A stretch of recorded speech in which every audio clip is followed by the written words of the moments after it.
Você já se perguntou por que tantas pessoas seguem um livro que, se fosse lançado hoje, talvez fosse proibido por apologia à violência, um livro que é venerado, defendido, reverenciado em templos e altares, mas que carrega nas entrelinhas histórias de sangue, abuso, tortura, estupro e extermínio? Hoje nós vamos abrir as páginas da Bíblia, não com os olhos da fé, mas com os olhos da verdade. O que vamos encontrar não é bonito, não é sagrado, não é moral.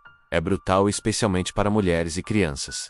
Logo, no começo no Antigo Testamento, já vemos a mulher sendo colocada como inferior a Eva, a primeira mulher. É descrita como a culpada pela queda da humanidade, e o castigo que ela recebe é o sofrimento eterno no parto. Como se a dor da maternidade fosse uma punição divina desde o Gênesis, a narrativa bíblica constrói a mulher como fonte do pecado. Como fraca, manipuladora, submissa a ela, não é vista como companheira de igual valor, mas como alguém a ser controlada. E se a Bíblia despreza as mulheres, o que ela faz com as crianças é ainda pior no livro do Êxodo. O próprio Deus ordena a morte dos primogênitos do Egito. Cada menino, cada bebê, cada criança foi morto, enquanto dormia em sua cama, nos braços da mãe, nos berços simples, das casas egípcias.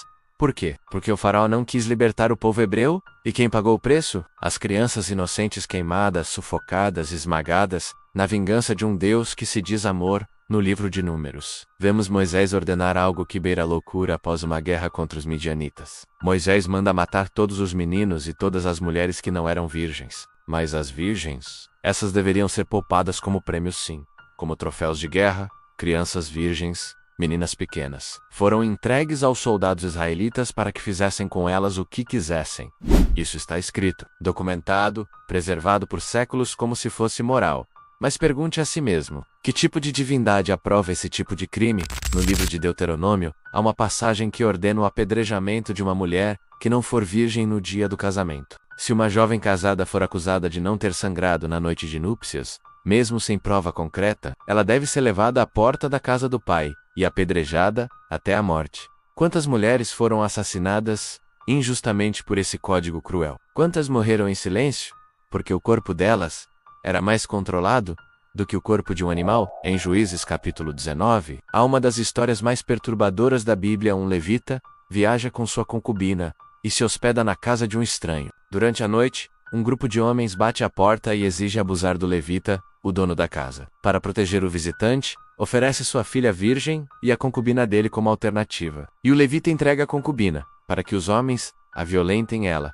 É estuprada a noite toda pela manhã. Ela está morta na porta. O levita então corta o corpo dela em 12 pedaços e os envia para todas as tribos de Israel. Isso tudo é narrado como se fosse algo necessário e simbólico. Mas e a mulher? Ela teve voz? Ela teve justiça? Ela teve o mínimo de dignidade? A Bíblia está repleta de leis que tratam mulheres como propriedade. Se uma mulher for estuprada, ela deve se casar com um estuprador se ele pagar 50 moedas ao pai dela. Isso não é justiça. É barbárie legalizada, é transformar o trauma em contrato.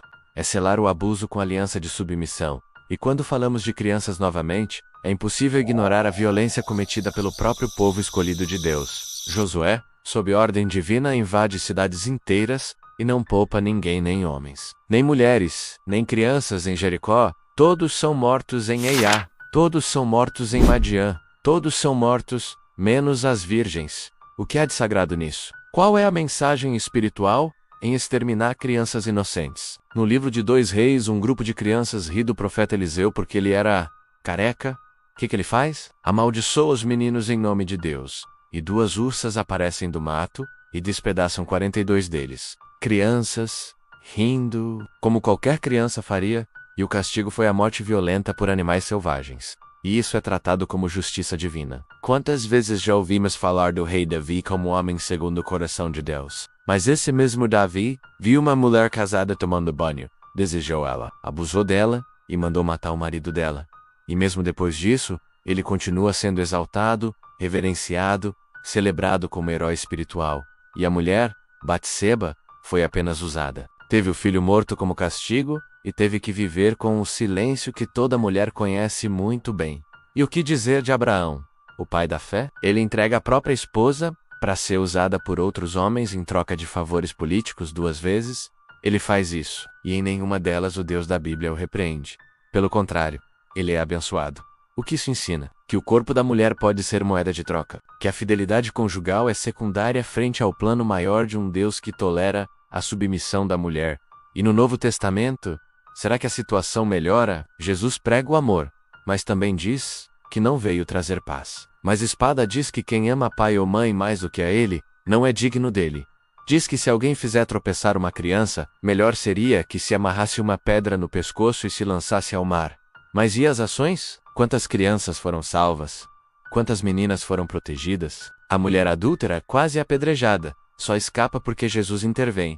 Mas cadê o homem que adulterou com ela? Ele nunca aparece, nunca é julgado. A culpa sempre recai sobre a mulher durante séculos. As palavras desse livro foram usadas para calar mulheres, para impor submissão, para legitimar agressões, para excluir meninas do saber, do púlpito, do poder. Meninas foram ensinadas que deveriam obedecer caladas. Mulheres foram ensinadas que deveriam perdoar seus agressores, porque o casamento era sagrado.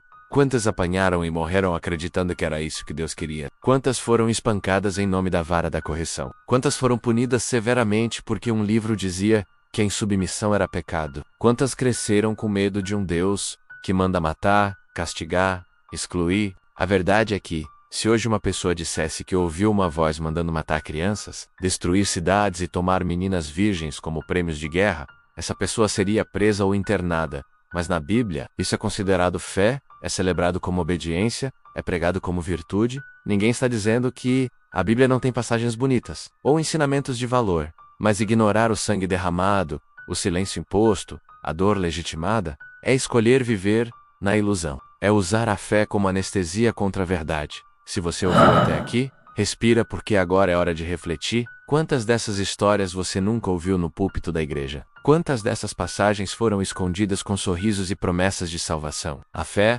quando baseada no medo e na culpa, se transforma em controle, e a Bíblia, usada da forma errada, se torna o maior instrumento de manipulação já criado na história humana. Se isso tocou você, curta esse vídeo, se inscreva no canal e compartilhe. Escreva nos comentários. A verdade liberta. Porque só quando encaramos as sombras é que podemos buscar a luz, e talvez, só talvez, a fé verdadeira não esteja em aceitar tudo que está escrito, mas em questionar o que realmente faz sentido para a alma.